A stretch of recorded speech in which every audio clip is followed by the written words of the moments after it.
Hi అండి, welcome to Bindu vlogs. నేను ఈరోజు పల్లి చట్నీతో అయితే మీ ముందుకు వచ్చేసానండి. దీన్నే గ్రౌండ్ నట్ చట్నీ అంటారు, మేమైతే శనక్కాయ పప్పుల చట్నీ అంటామండి.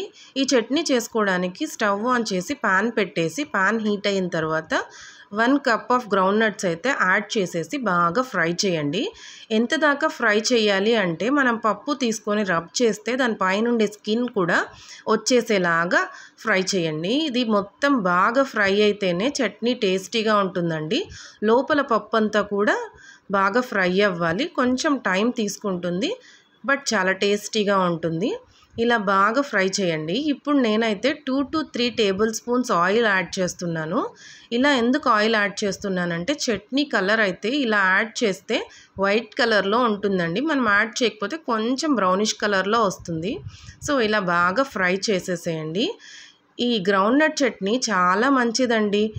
ఈ పీనట్స్ ప్రోటీన్ సోర్స్ అండి, అలాగే అన్సాచురేటెడ్ ఫ్యాట్ ఉంటుంది ఇందులో. సో హార్ట్ హెల్త్కి కూడా చాలా మంచిదండి. వెయిట్ లాస్ అవ్వాలనుకున్న వాళ్ళకు కూడా ఈ చట్నీ చాలా మంచిది. ఇప్పుడు చూస్తున్నారా, పచ్చిమిర్చి అయితే నేను 6 యాడ్ చేసేసానండి.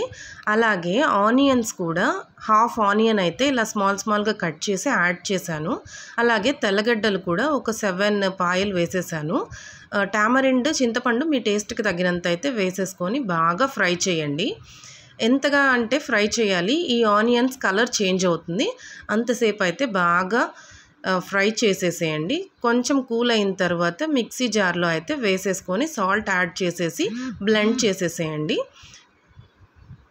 ఇలా చూసారా, తర్వాత బ్లెండ్ అయిన తర్వాత వాటర్ అయితే యాడ్ చేసుకొని ఇంకొంచెం బాగా మిక్స్ చేసేసేయండి. చూసారా ఎంత బాగుందో కలరు.